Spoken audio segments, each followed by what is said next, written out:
Hey there. Last week, bombs from the United States rained down on a school bus in Yemen, killing at least 50 people, including dozens of children. The U.S. Forever War is filled with horror, but this one is worth focusing on because it's so pointless. We're not fighting ISIS here. We are supporting the invasion of Yemen by Saudi Arabia and the United Arab Emirates. It's just U.S.-supported murder, pure and simple, for no good reason. The Saudis and Emiratis are reliant on the United States for intelligence, aerial refueling, and all the military technology they are using. We could stop this war immediately, possibly saving millions of lives. The horrors of the war on Yemen are especially frustrating because this should not be a difficult problem to solve.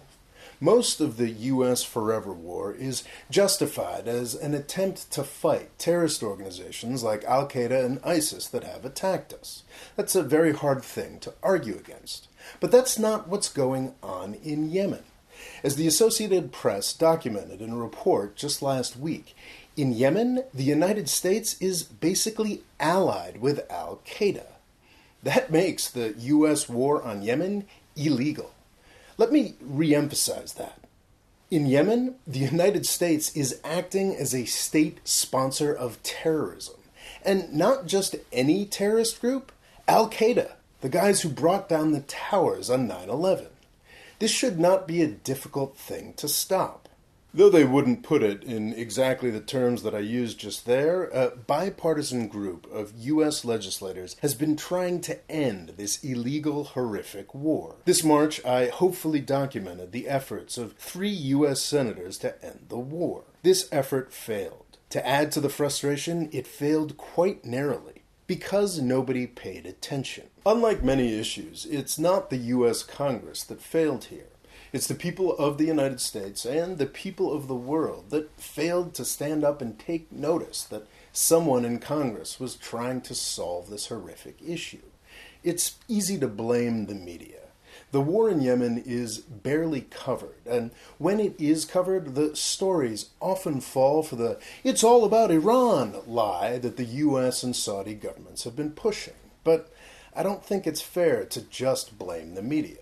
Our cable news channels are a business. They cover what we want them to cover. And unfortunately, what we want them to cover today is Donald Trump. It's pointless to hope for anything worthwhile from the 2 Trump channels. They are now making more money than ever, and they're not going to risk that by covering some boring war that makes the United States look bad. But I think people are right to expect more from MSNBC. It sells itself as the progressive news channel. Historically, back before the days of the Russia panic, progressive used to mean anti-war. But MSNBC fails as well. It almost never mentions the U.S. role in the war on Yemen. Last month, Adam Johnson, a left-wing journalist, found a really clever way to make people aware of this. He used a stripper. He pointed out that as of July 2nd, 2018, a full year had passed without MSNBC covering the U.S. participation in the war on Yemen. Over the same period, they had run 455 segments talking about the stripper Stormy Daniels. Trump cheated on his wife with Daniels, and his botched attempt to pay her off has been a big part of the media's Trump bonanza over the past year. Johnson's insertion of Yemen into the main money-making story was a great success. The story was picked up everywhere and was very embarrassing to MSNBC. It worked. 5 days ago, prompted by that embarrassment and hopefully by horror at the school bus bombing, Chris Hayes of MSNBC put together a powerful 2-minute segment on the war on Yemen. I've included a link here, and I suggest you watch it. Seriously, press pause and click the link here and give it a look. I'll wait. He's right.